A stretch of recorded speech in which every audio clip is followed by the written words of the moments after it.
ദൈവത്തിൻ്റെ അതിപരിശുദ്ധമായ നാമം വാഴ്ത്തപ്പെടുമാറാകട്ടെ.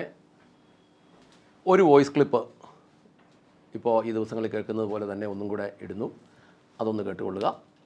അച്ഛാ, ഇതിനകത്ത് ഈ സജി തോമസ് എന്ന് പറഞ്ഞ ആളിൻ്റെ വീഡിയോ ഞാൻ കണ്ടു.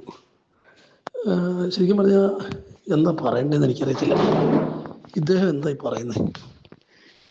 ഇദ്ദേഹം പറയുന്നതനുസരിച്ച് വേദപുസ്തകം തർജിമ ചെയ്തതിലെ തെറ്റുകൊണ്ടും അത് വ്യാഖ്യാനിച്ച് അബദ്ധങ്ങൾ പഠിപ്പിച്ചവരുടെ കുഴപ്പം കൊണ്ടും, അതായത് തർജിമ ചെയ്തവരുടെ കുഴപ്പം കൊണ്ടും പ്രസംഗിച്ചവരുടെ തെറ്റായി വ്യാഖ്യാനിച്ച് പ്രസംഗിച്ചവരുടെ കുഴപ്പം കൊണ്ടും ദൈവത്തിന് എന്നെ അനുഗ്രഹിക്കാൻ താല്പര്യമില്ലെന്ന്. എന്ത് വിവരക്കേടാത്? എൻ്റെ കുഴപ്പം കൊണ്ടാണോ? അല്ല. അപ്പോൾ അവരുടെ കുഴപ്പം കൊണ്ട് ദൈവം എന്നെ അനുഗ്രഹിക്കത്തില്ല എന്നുള്ള നിലയിലാണ് അദ്ദേഹത്തിൻ്റെ പ്രസംഗത്തിലൂടെ എനിക്ക് മനസ്സിലായത്. ഇനി ഇദ്ദേഹം പറയുന്ന അനുഗ്രഹം, അതായത് സമാധാനം, സന്തോഷം, ആ പറയുന്ന പ്രോസ്പെരിറ്റി ഉണ്ടല്ലോ, ആ ഹാപ്പിനെസ്, അത് മുഴുവൻ അതുപോലെ അനുഭവിച്ചൊരു വ്യക്തിയെക്കുറിച്ച് യേശുക്രിസ്തു പറയുന്നുണ്ട് ബൈബിളിൽ. പക്ഷേ യേശുക്രിസ്തു അവനിട്ട പേര് മൂഢാന്നാണ്. അയാളുടെ വിളവൊക്കെ വളർന്ന് ഇഷ്ടംപോലെ വിളവ് കിട്ടിക്കഴിഞ്ഞപ്പോൾ അയാൾ പറയാം, ഞാൻ എൻ്റെ കളപ്പുര വലുതാക്കും, എന്നിട്ട് ഞാൻ എന്നോട് തന്നെ പറയും തിന്നുക, കുടിക്കുക, ആനന്ദിക്കുക. അതാണല്ലോ ഇദ്ദേഹം പറഞ്ഞ പ്രോസ്പെരിറ്റിയുടെ ഹാപ്പിനെസ്. അങ്ങനെ തിന്നാനും കുടിക്കാനും ആനന്ദിക്കാനും മറ്റുള്ളവർക്ക് കൊടുക്കാനും തക്കവണ്ണമുള്ള ഒരു വലിയ സമൃദ്ധിയ അവസ്ഥയിലെത്തിയവനെ യേശു വിളിച്ചത് മൂഢാന്നാണ്. വിളിച്ചിട്ട് ഇങ്ങനെ പറഞ്ഞു, മൂഢ, ഇന്ന് രാത്രി ദൈവം നിന്റെ പ്രാണനെ നിന്നോട് ചോദിക്കും, പിന്നെ നീ ഒരുക്കി വെച്ചത് ആർക്കായി തീരും? ദൈവ വിഷയമായി സമ്പന്നത പ്രാപിക്കാത്തവൻ്റെ ഒക്കെ സ്ഥിതി ഇതായിരിക്കും എന്നാണ് യേശുക്രിസ്തു അവനെക്കുറിച്ച് പറയുന്നത്. മുന്നമേ കർത്താവിൻ്റെ രാജ്യം നീതി അന്വേഷിക്കുക, അതോടുകൂടി ഇതൊക്കെയും ലഭിക്കും എന്ന് പറഞ്ഞ വാക്കെടുത്തിട്ട് അദ്ദേഹം ഏതൊക്കെയാണ് ലഭിക്കുക എന്ന് പറയുന്നത് പുസ്തകത്തിൽ നല്ല പറഞ്ഞ് അദ്ദേഹം സ്വന്തം ആശയം പറഞ്ഞ്, പുസ്തകത്തിൽ എഴുതിയിരിക്കുന്നത് എന്തുണ്ണും എന്തുകൊടുക്കുമെന്ന് ഓർത്ത് നീ വിചാരപ്പെടണ്ട, ഈ വകയൊക്കെ ജാതികളാണ് അന്വേഷിക്കുന്നത്. മുന്നമേ നീ ദൈവത്തിൻ്റെ രാജ്യം നീതി അന്വേഷിക്കുക, അതോടുകൂടി ഇതൊക്കെയും കിട്ടും. അത് വായിക്കുന്ന ആർക്കും മനസ്സിലാകും ഉണ്ണാനും കൊടുക്കാനുള്ളതും ദൈവം തരുമെന്ന്. ഇണവാക്യം പറഞ്ഞല്ലോ, അങ്ങനെയാണെങ്കിൽ അതിനൊരു ഇണവാക്യം വേറെ കിടക്കുന്നു. ഉണ്ണാനും ഉടുപ്പാനും ഉണ്ടെങ്കിൽ മതി എന്ന് വെപ്പീൻ എന്ന് വേറെ വാക്യം കിടക്കുന്നു. ഇതെല്ലാം കിടക്കുമ്പോഴാണ് ഇദ്ദേഹം ഈ പ്രസംഗം പ്രസംഗിക്കുന്നത്. വാസ്തവത്തിൽ എനിക്ക് തോന്നുന്നത് ഇദ്ദേഹം ബൈബിൾ പൂർണ്ണമായിട്ട് വായിക്കാറില്ല. ഇദ്ദേഹം വളരെ ശരിയാണ്, ഇദ്ദേഹത്തിൻ്റെ മെസ്സേജ് ഒരുപാട് പേര് ഷെയർ ചെയ്യും, ഒരുപാട് പേർക്ക് ഇഷ്ടപ്പെടും. ധനമുണ്ടാക്കണമെന്ന് ആഗ്രഹിക്കുന്ന, ഭൂമിയിലെ സമ്പത്തുകളിൽ അനുഗ്രഹങ്ങൾ കണ്ടെത്തുന്ന, ഭൗമികമായ സാമ്പത്തിക സമൃദ്ധിയിൽ ധനികനാകാൻ കൊതിക്കുന്നവർക്കൊക്കെ ഈ സന്ദേശം ഭയങ്കര ആവേശമായിരിക്കും. പക്ഷേ ഇദ്ദേഹത്തോട് എനിക്ക് പറയാനുള്ളൊരു കാര്യം ഇത്രയേ ഉള്ളൂ. ഇദ്ദേഹം പറഞ്ഞ അനുഗ്രഹം ഒരു അശേഷം പോലും കിട്ടിയിട്ടില്ലാത്തൊരു വ്യക്തിയും ബൈബിളിലുണ്ട്. ഇദ്ദേഹം പറഞ്ഞ അനുഗ്രഹം കിട്ടിയ വ്യക്തി ബൈബിളിലുണ്ട്. അദ്ദേഹത്തിൻ്റെ പേര് എന്താണെന്ന് ബൈബിൾ പറയുന്നില്ല. അദ്ദേഹത്തിന് യേശുക്രിസ്തു ഇട്ട പേര് മൂഢാന്ന്. എന്നാൽ ഇദ്ദേഹം പറയുന്ന അനുഗ്രഹം അശേഷം പോലും കിട്ടിയിട്ടില്ലാത്തൊരു വ്യക്തിയെക്കുറിച്ചും ബൈബിളിൽ പറയുന്നുണ്ട്. പക്ഷേ അദ്ദേഹത്തിൻ്റെ പേര് ബൈബിളിലുണ്ട്. പേര് ലാസർ എന്നാണ്. ആ മനുഷ്യൻ ധനവാന്റെ പടിക്ക് കിടക്കുകയാണ്, അപ്പത്തിന് വേണ്ടി, അപ്പക്കഷ്ണങ്ങൾക്ക് വേണ്ടി. ഒരു സമൃദ്ധിയും ഇല്ല, ഒരു സന്തോഷവും ഇല്ല എന്ന് വേണം പറയാൻ. പക്ഷെ അദ്ദേഹം ചെന്ന് ഇരിക്കുന്നത് അബ്രഹാം പിതാവിൻ്റെ മടിയിൽ. അദ്ദേഹത്തിൻ്റെ പേര് പുസ്തകത്തിൽ എഴുതിയിട്ടുണ്ട്, ലാസർ എന്ന്. ഇപ്പോൾ ദൈവം അദ്ദേഹത്തിൻ്റെ പേരറിയുന്നു, മറ്റവൻ്റെ പേര് ദൈവം അറിയുന്നില്ല. പകരം ദൈവം അവനെ വിളിക്കുന്ന മൂഢാന്നാണ്. ഇനി ഇതെല്ലാം പോട്ടെ, ഇദ്ദേഹം പറഞ്ഞ ഈ ലോജിക്ക് അനുസരിച്ചാണെങ്കിൽ ഈ വേദപുസ്തകം ആരോ തെറ്റായി വ്യാഖ്യാനിച്ചു, തെറ്റായി എഴുതി, തെറ്റായി വ്യാഖ്യാനിച്ചു. അത് ഞാൻ വായിച്ചു, ഞാൻ യേശുക്രിസ്തുവിൽ വിശ്വസിക്കുന്നു എന്നൊരൊറ്റ കാരണത്തിൽ ഞാൻ വായിക്കുന്നത് തെറ്റായ വ്യാഖ്യാനവും തെറ്റായ തർജിമയും ആയതിൻ്റെ പേരിൽ ദൈവം എന്നെ അനുഗ്രഹിക്കുന്നില്ല. എന്നാൽ ഈ ബൈബിൾ അശേഷം പോലും വിശ്വസിക്കാത്ത, എന്തിനേറെ ദൈവത്തെ പോലും വിശ്വസിക്കാത്ത, യേശുക്രിസ്തുവിനെ എതിരായി സംസാരിക്കുന്ന എത്രയോ പേർ ഈ സജി തോമസ് പറഞ്ഞ ആശയം അനുസരിച്ച് അനുഗ്രഹിക്കപ്പെട്ടവരാണ്. എലോൺ മസ്ക്, ടാറ്റ, ബിർള, അംബാനി, അവരുടെയൊക്കെ എത്രയുണ്ടോ ഇദ്ദേഹം? അവരാരും ഈ ബൈബിൾ അംഗീകരിക്കുന്നില്ല, വിശ്വസിക്കുന്നില്ല. ഇവിടെ ജാതീയരായിട്ടുള്ള ആളുകൾ ആസ്വദിക്കുന്ന സമൃദ്ധിയുടെ ഒരു അംശമെങ്കിലും ഇദ്ദേഹം ശുശ്രൂഷിക്കുന്ന സഭയിലെ വിശ്വാസികളും ആസ്വദിക്കുന്നുണ്ടോ? അപ്പോൾ എത്ര ഭംഗിയായിട്ടാണ് ഈ പുകമറ സൃഷ്ടിക്കുന്നത്. പക്ഷേ ഇത് അംഗീകരിക്കാൻ ഒരു കൂട്ടം ആളുകൾ രസകരമായ കാര്യം എന്നാന്ന് വെച്ചാൽ ഈ അംഗീകരിക്കുന്നതെല്ലാം വിദ്യാഭ്യാസമുള്ളവരാ. അപ്പോൾ എനിക്ക് മനസ്സിലാകുന്നത് വിദ്യാഭ്യാസവും വിവരവും സാമൂഹിക ചിന്തയും ചിന്താശേഷിയും ഉള്ളവരൊക്കെ ദ്രവ്യാഗ്രഹത്തിന് അടിമപ്പെട്ട് കഴിഞ്ഞാൽ, ദ്രവ്യ സമൃദ്ധിക്ക് വേണ്ടി ദൈവത്തിൽ ആശ്രയിക്കുന്ന നിലയിലേക്ക് എത്തിക്കഴിഞ്ഞാൽ അവർക്കുള്ള എല്ലാ ചിന്താശേഷിയും നശിച്ചു പോകും, അവർക്കുള്ള വിവേചന ബുദ്ധിയും നശിച്ചു പോകും, അറിവും നശിച്ചു പോകും. അടിസ്ഥാനം മറിഞ്ഞു പോയാൽ നീതിമാൻ എന്ത് ചെയ്യുമെന്നൊരു ചോദ്യമുണ്ട്. എന്തും ചെയ്യും എന്നാണ് ഞാൻ അതിന് കൊടുക്കുന്ന മറുപടി. ഇത്തരക്കാരുടെ മെസ്സേജ് കേൾക്കും, അതിൻ്റെ പുറകെ പോകും. അതുകൊണ്ട് ഇതാണ് ഇന്നത്തെ ഏറ്റവും വലിയ അപകടം. ഇവരെക്കുറിച്ച് യോഹന്നാൻ്റെ ലേഖനത്തിൽ എഴുതിയിട്ടുണ്ട്, കള്ളപ്രവാചകന്മാരെക്കുറിച്ച്. എല്ലാ ആത്മാക്കളെയും ദൈവത്തിൽ നിന്നുള്ളതെന്ന് നിങ്ങൾ വിശ്വസിക്കരുത്, ആത്മാക്കളെ വിവേചിക്കണം, ദൈവത്തിൽ നിന്നുള്ളതാണെന്ന് പരിശോധിക്കണം എന്നൊക്കെ പറയും. 1 യോഹന്നാൻ 4-ാം അധ്യായം പറയുന്നൊരു കാര്യമുണ്ട്. യേശുക്രിസ്തു ജഡത്തിൽ വന്നു എന്ന് സ്വീകരിക്കാത്ത, അതായത് സർവശക്തനായ ദൈവം, സമ്പന്നനായ ദൈവം, സകലത്തിൻ്റെയും ഉടമയായ ദൈവം വെറും ജഡമനുഷ്യനായി താഴുവാൻ തക്കവണ്ണം ഇറങ്ങി വന്നു. ആ ഭാവം സ്വീകരിക്കാൻ മനസ്സില്ലാത്തവർ ഒറ്റ ഒരാളും ദൈവത്തിൽ നിന്നുള്ളവനല്ല. വീണ്ടും പറയുന്നത്, കള്ളപ്രവാചകന്മാരുടെ ഐഡൻറ്റിറ്റി പറയുന്നത് അവർ ലൗകികന്മാരാകിയാൽ ലൗകികമായത് സംസാരിക്കും, ലോകം അവരുടെ വാക്ക് കേൾക്കും. സത്യത്തിൽ അവരുടെ കൂട്ടായ്മയിൽ ഇഷ്ടംപോലെ ആൾ കൂടും, ലോകം മുഴുവൻ ഓടിക്കൂടും. ഞാൻ കഴിഞ്ഞ ദിവസം ഒരാളോട് പറഞ്ഞു, സൃഷ്ടിയുടെ കാല് കഴുകുന്ന സൃഷ്ടിതാവ്, സൃഷ്ടിയുടെ പാദം കഴുകുന്ന സൃഷ്ടിതാവ്, അതാ യേശുക്രിസ്തു. ആ യേശുക്രിസ്തുവിൻ്റെ മുഖത്തിലെ തേജസ് ശരിക്ക് കാണണമെങ്കിൽ, പാദം കഴുകുന്ന ക്രിസ്തുവിൻ്റെ മുഖത്തെ ശോഭ കാണണമെങ്കിൽ നീ അതിനേക്കാൾ കുനിയണം. കാരണം ക്രിസ്തു കുനിഞ്ഞിരിക്കുകയാണ് താഴെ, തൻ്റെ സൃഷ്ടിയുടെ പാദത്തോളം താഴെ നിന്നാണ് സൃഷ്ടിതാവായ ദൈവം ആ പാദം കഴുകുന്നത്. ആ സൃഷ്ടിതാവിൻ്റെ മുഖത്തിൻ്റെ തേജസ് അറിയണമെങ്കിൽ നീ അതിനേക്കാട്ടിൽ കുനിയണം. അതിന് മനസ്സില്ലാത്തിടത്തോളം കാലം ക്രിസ്തുവിൻ്റെ മുഖത്തിലെ തേജസ് എങ്ങനെ തിരിച്ചറിയാൻ പറ്റും? ഓക്കെ അച്ഛാ, ദൈവം അനുഗ്രഹിക്കട്ടെ. നമുക്കൊരു വാക്യം വായിക്കാം. ലൂക്കാ സുവിശേഷം 16-ാം അധ്യായത്തിൻ്റെ 19 മുതൽ 21 വരെ. ഒരു ധനവാനുണ്ടായിരുന്നു. അയാൾ ധൂമ്രവസ്ത്രവും പട്ടും ധരിച്ച് പ്രതിദിനം ആഡംബര ജീവിതം നയിച്ചു പോന്നു. അയാളുടെ പടിക്കൽ ദേഹമാസകലം വ്രണങ്ങൾ നിറഞ്ഞവനായി ലാസർ എന്നു പേരായ ഒരു യാചകൻ ധനവാൻ്റെ മേശയിൽ നിന്ന് വീഴുന്നത് കൊണ്ട് വിശപ്പടക്കാൻ ആഗ്രഹിച്ച് കിടന്നിരുന്നു. നായ്ക്കൾ വന്ന് അയാളുടെ വ്രണങ്ങൾ നക്കിയിരുന്നു. ആ യാചകൻ മരിച്ചപ്പോൾ ദൈവദൂതന്മാർ അയാളെ അബ്രഹാമിൻ്റെ അടുത്തേക്ക് കൊണ്ടുപോയി. ധനവാനും മരിച്ച് അടക്കപ്പെട്ടു. ഇതാണ് സാഹചര്യം. അപ്പോൾ എനിക്ക് പറയാനുള്ളത് ലാസറിനെ കുറിച്ചാണ്. ഈ നമ്മൾ ക്ലിപ്പ് കേട്ടല്ലോ, ക്ലിപ്പ് കേട്ടപ്പോൾ ആ ക്ലിപ്പും പ്രകാരം ഇട്ടിരിക്കുന്നതിൽ ഭാഗ്യവാനായ മനുഷ്യനാണ് ലാസർ. ഇനി ലാസറിൻ്റെ ഭൂമിയിലെ അവസ്ഥയാണ്: 1, ശരീരവാസകലം വ്രണം.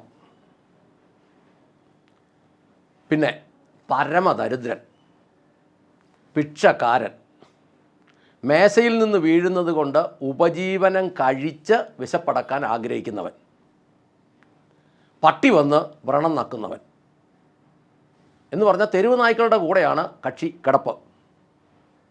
അപ്പോൾ ചോദ്യം, വിശ്വാസിക്ക് ഭൂമിയിൽ ഇതാണ് അവസ്ഥയെങ്കിൽ എത്ര പേര് വിശ്വാസ ജീവിതത്തിൽ കാണും?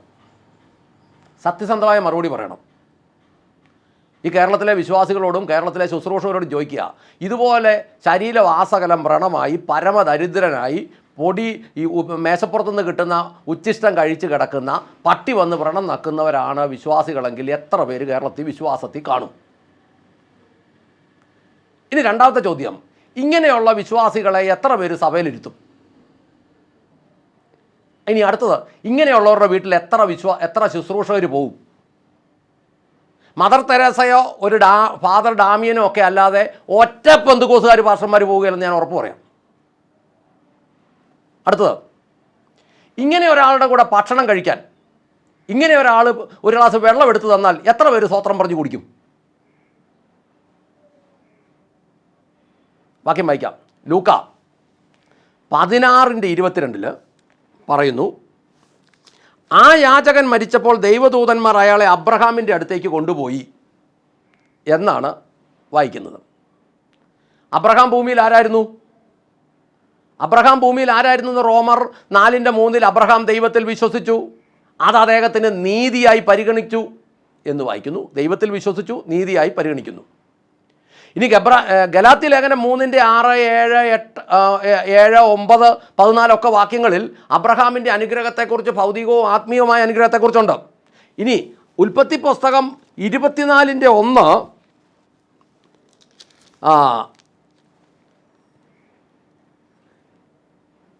അബ്രഹാം വൃദ്ധനായി വളരെ പ്രായാധിക്യത്തിലെത്തി. യഹോവ അബ്രഹാമിനെ എല്ലാറ്റിലും അനുഗ്രഹിച്ചിരുന്നു. ഉൽപ്പത്തി പുസ്തകം 13:2 കന്നുകാലികൾ, വെള്ളി, സ്വർണം എന്നിവയിൽ വളരെ സമ്പന്നനായിരുന്നു. ഇപ്പോൾ ഈ ശരീരത്ത് ആഭരണം ധരിക്കുകയല്ലെന്നേ ഉള്ളൂ. കേരളത്തിലെ അറിയപ്പെടുന്ന പെന്തക്കോസുകാരൻ്റെ എല്ലാം വീട്ടിലും ലോക്കറിലും ആവശ്യത്തിന് സ്വർണ്ണമുണ്ട്. ഇഷ്ടംപോലെ സ്വർണ്ണം ഇരിപ്പുണ്ട് പല വീട്ടിലും. ഈ ഇസഹാക്ക് അബ്രഹാമിൻ്റെ മകനായിരുന്നു. ഉൽപ്പത്തി പുസ്തകം 26:13 പറയുന്ന അദ്ദേഹം ധനികനായി തീർന്നു. മഹാധനവാനായി തീരത്തക്ക വണ്ണം അയാളുടെ സമ്പത്ത് വർദ്ധിച്ചുകൊണ്ടിരുന്നു. അതുകൊണ്ടാണല്ലോ 70,000 കോടി കുമ്പനാടുന്ന് റിസർവ് ബാങ്കിലോട്ട് പോയത്. ആൾക്കാരെ പറ്റിച്ചുകൊണ്ട് വന്നതും യേശുവിനെ വിറ്റുകൊണ്ടുവന്നതുമാണല്ലോ ഇത് മുഴുവൻ പോയത്. വിശ്വാസികളുടെ പിതാവിന് ധനം ഉണ്ടായിരുന്നു, വെള്ളി ഉണ്ടായിരുന്നു, സ്വർണം ഉണ്ടായിരുന്നു, മഹാസമ്പന്നനുമായിരുന്നു. ഇതിപ്പോൾ ഇന്നത്തെ വിശ്വാസിക്ക് ഇല്ലെങ്കിലും ശുശ്രൂഷകന് പണമുണ്ട്, പ്രതാപമുണ്ട്, വലിയ വണ്ടികളുമുണ്ട്, സാഹചര്യമുണ്ട്. എന്നിട്ട് പ്രസംഗം എന്നതാ? ലാസറും വ്രണവും പട്ടി നക്കലും. ശുദ്ധ തട്ടിപ്പല്ലേ ഇത്? ശുദ്ധ തട്ടിപ്പാ ഇത്. പട്ടി നക്കുന്നത് പോലെ ശരീരം മുഴുവൻ വ്രണവുമായിട്ട് കേരളത്തിലെ ഒരു വിശ്വാസിയും ഒരു ജീവിതം ആഗ്രഹിക്കുന്നില്ല. എന്നിട്ട് ഇത് കഴിഞ്ഞ് മരിച്ചു കഴിഞ്ഞ് അവിടെ ചെന്ന് കഴിഞ്ഞ് അബ്രഹാമിൻ്റെ മടി കിടക്കുമ്പോൾ അബ്രഹാമിനും ധനം ഉണ്ടല്ലോ. ഈ ഭൂമി ധനം ഉണ്ടായിട്ട് അവിടെ ചെന്ന് അബ്രഹാമിനെ എന്താ പ്രസംഗിക്കാത്തത്? ഈ ലാസർ എന്താ ആകുന്നത്? ഞാൻ വെല്ലുവിളിച്ച് ചോദിക്കുക ഈ ക്ലിപ്പിട്ട ആളോട്. അതായത് ഭൂമിയിലെ ക്രിസ്തീയ ജീവിതത്തിൻ്റെ മാതൃക ലാസറാന്ന് പ്രസംഗിക്കാൻ നിങ്ങൾക്ക് ധൈര്യമുണ്ടോ? ഇനി അബ്രഹാം അല്ലെന്നും കൂടെ പഠിപ്പിക്കണം. അടി മേടിക്കും ബന്ധുക്കോസുകാരുടെ നിന്ന്. ഓരോ അടിക്കും സ്തോത്രവും പറയും. സ്തോത്രത്തോടുകൂടിയുള്ള അടി മേടിക്കും. ധൈര്യം ഉണ്ടേ വാ. വിശ്വാസികൾ സ്തോത്രത്തോടെ തന്നെ തല്ലിക്കൊല്ലും. ഒരു വിശ്വാസിക്കും എന്ന് പറഞ്ഞാൽ ഇത് ഒത്തിരി പ്രസംഗിക്കുകയാണെങ്കിൽ വീട്ടുകാർ ഫോട്ടോയ്ക്ക് പൂമാല വെക്കേണ്ടി വരും ഇങ്ങനെ പ്രസംഗിച്ചാൽ. ഇനി ചിലപ്പോൾ നിങ്ങൾ എൻ്റെ നേരെ തിരിയാനും സാധ്യതയുണ്ട്. അങ്ങനെ വന്നു കഴിഞ്ഞാൽ നിങ്ങളെല്ലാം കൂടെ കാര്യം പറഞ്ഞതിൻ്റെ പേരിൽ എൻ്റെ നേരെ തിരിഞ്ഞെങ്കിൽ എൻ്റെ മക്കൾ ഫോട്ടോയ്ക്ക് പോയിട്ടോട്ടെ, എന്നാലും കുഴപ്പമില്ല. ഉള്ള കാര്യം 2 പ്രാവശ്യം പറഞ്ഞിട്ടേ പോകുന്നുള്ളൂ. കാരണം കർത്താവ് വന്ന് പ്രസംഗിച്ചു, കർത്താവിനെ പരീശന്മാർ തറച്ചു. പൗലോസിനെയും പത്രോസിനെയും ഒക്കെ പരീശന്മാർ തകർത്തു. കേരളത്തിൽ ഇപ്പോൾ പരീശന്മാരാണ് കൂടുതലും. ഞാൻ മതപുരോഹിതന്മാരെ ഒന്നുമല്ല പറയുന്നത്, ഈ ബൈബിളും എടുത്തുകൊണ്ട് നടക്കുന്നവന്മാരെയാണ് പറയുന്നത്. മീശ പഠിച്ച കുഴിമാടകളെ. ഒരു വിശ്വാസിക്കും ശുശ്രൂഷകനും ദാരിദ്ര്യവും ഞെരുക്കവും വ്രണവും പട്ടി നക്കുന്ന ഒരവസ്ഥയൊന്നും ഒരു വിശ്വാസി ആഗ്രഹിക്കുന്നില്ല. ഇതൊരു വിശ്വാസിയോടും പറയാനും കഴിയല. 2 കൊറിന്ത്യർ 8:9 പറയുന്ന കർത്താവായ യേശുക്രിസ്തു സമ്പന്നനായിരുന്നിട്ടും അവൻ്റെ ദാരിദ്ര്യത്താൽ, ബാക്കിയൊക്കെ പെന്തക്കോസുകാരൻ അറിയാം, വായിച്ചോ. ഭൂമിയിലെ വിശ്വാസിയുടെ ജീവിതത്തിന് ലാസർ അല്ല മാതൃക. അതാണ് മാതൃകയെന്ന് പ്രസംഗിക്കുകയോ പഠിപ്പിക്കുകയോ വോയിസ് ക്ലിപ്പ് ഇടുകയോ ചെയ്യുന്നുണ്ടെങ്കിൽ ഒന്നെങ്കിൽ കടുത്ത മാനസിക അസുഖം. എന്നിട്ട് ആ ക്ലിപ്പിനകത്ത് തന്നെ പറയുന്നുണ്ട്, എനിക്ക് ഇയാൾ പറയുന്നത് എന്താണെന്ന് മനസ്സിലാകുന്നില്ല. മനസ്സിലാകാത്തത് മാനസിക പ്രശ്നം ഉള്ളതുകൊണ്ടാണ്. ഞാൻ വളരെ ലളിതമായിട്ടാണ് പറഞ്ഞത്. ഞാനിതിൻ്റെ ഭയങ്കര ആത്മീയാർത്ഥം ഒന്നും പറഞ്ഞില്ല, ലളിതമായിട്ടാണ് പറഞ്ഞത്. അങ്ങനെ മനസ്സിലാകുന്നില്ലെന്നുണ്ടെങ്കിൽ ഉടനെ ട്രീറ്റ്മെൻറ്റ് വേണം. അങ്ങനെയുള്ള സ്ഥലത്തോട്ട് പോകണം. വിശ്വാസി ലാസറായിട്ട് ജീവിക്കണമെന്ന് ഹൃദയത്തിൽ വിശ്വസിക്കുന്ന ഒരുവൻ പ്രസംഗിച്ചു കഴിഞ്ഞാൽ അവൻ്റെ പ്രസംഗം കേൾക്കുന്നവനിലേക്ക് ഈ ദാരിദ്ര്യത്തിൻ്റെ പിച്ചക്കാരൻ്റെ പട്ടി നിൽക്കുന്ന ആത്മാവല്ല കടന്നു പോവുള്ളൂ. ഞാൻ കേരളത്തിലുള്ള സകല വിശ്വാസികളോട് പറയട്ടെ, ഈ ദാരിദ്ര്യം പ്രസംഗിക്കുന്നിടത്ത് നിങ്ങൾ പോയി ഇരിക്കരുത്. നിങ്ങളുടെ ജീവിതത്തിൽ നിന്ന് ദാരിദ്ര്യം മാറുകയില്ല. ഇനി ധനവാന്മാരോട് പറയട്ടെ, ഈ ദാരിദ്ര്യം പ്രസംഗിക്കുന്നവന്മാരെ വീട്ടിൽ കയറ്റരുത്. നിങ്ങളുടെ നന്മയും കൂടെ ഇല്ലെന്നായി പോവും. ദൈവം ദാരിദ്ര്യത്തിൻ്റെ ദൈവമല്ല, ദൈവം ദൈർഘ്യത്തിൻ്റെ ദൈവമല്ല. മനുഷ്യൻ്റെ കയ്യിലിരിപ്പുണ്ട് ഇങ്ങനെ ആയതാ. ഇനിയും കേരളത്തിൽ ഇതുപോലെ ദരിദ്രന്മാരുണ്ടാകാൻ പാടില്ല. ഇവിടുത്തെ എല്ലാ പ്രശ്നങ്ങളുടെയും മൂല കാരണം ദൈവം നോക്കുന്നത് ഇവിടുത്തെ വിശ്വാസികളുടെ കയ്യിലിരിപ്പാണ്. എല്ലാവരും മാനസാന്തരപ്പെടട്ടെ. സ്റ്റേജിൽ കയറി മറിഞ്ഞിരിക്കുന്ന 120 കിലോ എല്ലാം മാനസാന്തരപ്പെടട്ടെ. 40 ദിവസങ്ങൾ അങ്ങോട്ട് ഉപവാസം എടുക്കട്ടെ, ശരീരം നന്നാകട്ടെ.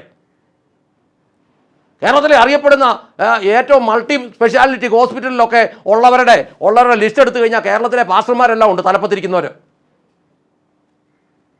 ഷുഗർ മൂത്തിട്ട് 1 ലക്ഷം രൂപയൊക്കെയാണ് 3 ദിവസം കൊണ്ടൊക്കെ ഓരോരുത്തർക്ക് ബില്ല് വരുന്നത്. എന്നാ കാണിച്ചിട്ടാ? ഈ ലാസറെ പ്രസംഗിക്കുകയും കോടികൾ ഉണ്ടാക്കുകയും ആവശ്യത്തിൽ കൂടുതൽ ഭക്ഷണം കഴിക്കുകയും. ഇത് ഭക്ഷണം കഴിക്കുന്നതിൻ്റെ മത്സരമല്ല ഇപ്പോൾ പെന്തക്കോസ്ത് നടന്നുകൊണ്ടിരിക്കുന്നത്. ഒരു കാറ്ററിംഗുകാരനോട് ഒരിക്കൽ ചോദിച്ചു, ആരുടെ കാറ്ററിംഗ് നടത്തുന്ന ലാഭം? അവരന്നേരം ഒരു മതവിഭാഗത്തിൻ്റെ പേര് പറഞ്ഞു, ഓ അവരത് പരിപാടിക്ക് മുമ്പേ അങ്ങോട്ടും ഇങ്ങോട്ടൊക്കെ പോയി ഇച്ചിരി മദ്യമൊക്കെ കഴിച്ചിട്ട് വന്ന് വെള്ളം കഴിച്ചിട്ട് വന്നാൽ വല്ല ശകലം വല്ലതും കഴിക്കുള്ളൂ. അപ്പോൾ ചോദിച്ചു ആരുടെ കാറ്ററിംഗാണ് നഷ്ടം? എൻ്റെ പൊന്നെ തലേ കൈവച്ച് കഴിഞ്ഞു, പെന്തിക്കോസുകാരൻ്റെ പരിപാടി ഏറ്റ് കഴിഞ്ഞാൽ 100 പേർക്കേറ്റാ 200 പേർക്ക് ഉണ്ടാക്കിയാലും തികയല്ല, ഇവന്മാർ ഉപവാസവും കഴിഞ്ഞ് വന്ന് ഒട്ടുക്കത്തെ പരിപാടിയാണെന്ന് പറഞ്ഞു. കാറ്ററിംഗുകാരൻ പറഞ്ഞ ജാതിയാ കേട്ടോ, ഇത് ഞാനേലും പറഞ്ഞില്ല ആരേലും പറയണ്ടേ, നാണം വേണ്ടേ? ഭക്ഷണവുമായിട്ടൊരു മൽപ്പിടുത്തം, തകരട്ടെ എല്ലാ ബന്ധനങ്ങളും, എല്ലാം തകർന്ന് മാന്യമായിട്ട് കാര്യങ്ങൾ വരട്ടെ, മാനസാന്തരത്തിൻ്റെ അഭിഷേകം ഒഴുകട്ടെ.